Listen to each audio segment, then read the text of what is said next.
Hello everyone, नमस्ते and welcome to E planet talk. हामी यो छोटो कार्यक्रममा चाहिँ नेपालबाट भर्खरै आउनुभएको भाइ बहिनीहरूसँग भलाकुसारी गर्ने कोसिस गर्नेछौँ।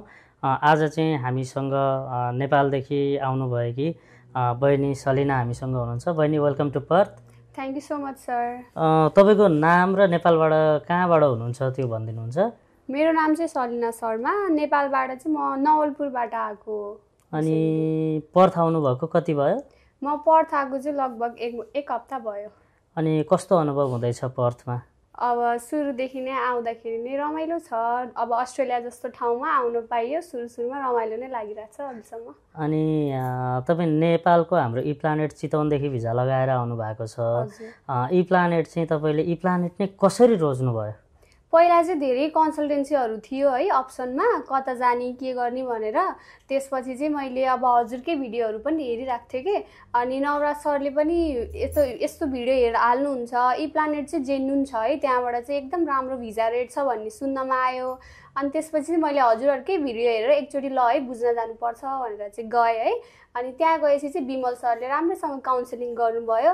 अनि म हजुरलाई पनि मेसेज गरेँ, बुझ्दै जाँदा यही कन्सल्टेन्सी राम्रो लाग्यो अनि यहीबाट एप्लाई गरेर आज म सक्सेसफुल्ली अस्ट्रेलिया आउन सफल भएँ। अनि ई प्लानेट चितवनको सर्भिस चित्त बुझ्यो? हजुर, एकदम चित्त बुझ्यो। त्यहाँ चाहिँ काउन्सेलिङदेखि लिएर पिटी आइएल्सको क्लासेसहरू, अनि त्यसपछि इन्टरभ्यूको प्रिपरेसनहरूदेखि लिएर भिजाको डकुमेन्टेसन प्रोसेसहरू सबै एकदम राम्रो छ, चित्त बुझ्दो सर्भिसेस छ।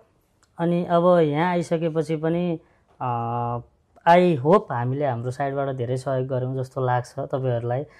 एयरपोर्ट पिकअप, अकोमोडेसन एरेन्जमेन्ट, त्यो सबै कुराहरूमा तपाईँ हाम्रो सर्भिसदेखि त्यसो भए सेटिस्फाई हुनुहुन्छ? हजुर, एकदम सेटिस्फाइड। मलाई चाहिँ के भयो थियो भन्दा अब नयाँ ठाउँमा जाँदाखेरि गएर कहाँ बस्ने, के खाने, कता के गर्ने होला भन्ने एकदम दोधार जस्तो थियो कि। तर अब हजुर यहीँ नेपाल जानुभएको बेला पर्यो, सँगै आइयो, हजुरले हाम्रो लागि एकोमोडेसन भयो, अनि बस्नको लागि रुमहरू भयो, अनि खानाको लागि सबै व्यवस्थाहरू गरिदिनु भएको थियो। र अहिले चाहिँ अब आइसकेपछि त कामहरू पनि गर्नु पर्यो, त्यो कामहरूको लागि रिफरेन्स गर्ने यताउति सबै कुरामा चाहिँ ई प्लानेटले एकदम हेल्प गर्नुभएको छ हजुरहरूले। अब तपाईँ जस्तै नेपालबाट अस्ट्रेलिया आउन चाहने भाइ बहिनीहरूलाई चाहिँ के भन्न चाहनुहुन्छ त यहाँबाट? अब हजुरहरूले चाहिँ त्यहाँ चाहिँ राम्रो छ, नेपालको केसमा चाहिँ राम्रो होला धेरै कन्सल्टेन्सीहरू, तर यहाँ विदेश आइसकेपछि पनि कुनै कन्सल्टेन्सीहरूले चाहिँ राम्रो सर्भिस दिन सक्नु हुँदैन। तर हामी ई प्लानेटबाट आयौँ भने चाहिँ यहाँ चाहिँ एकदम नेपालमा मात्र नभएर विदेशमा पनि एकदम राम्रो फ्रेन्डली इन्भाइरोमेन्ट छ एक त, अनि सपोर्टिभ हुनुहुन्छ, हामीलाई कामहरू खोज्न हुन्छ कि डकुमेन्टेसन भिजा प्रोसेसहरू सबै एकदम राम्रो छ।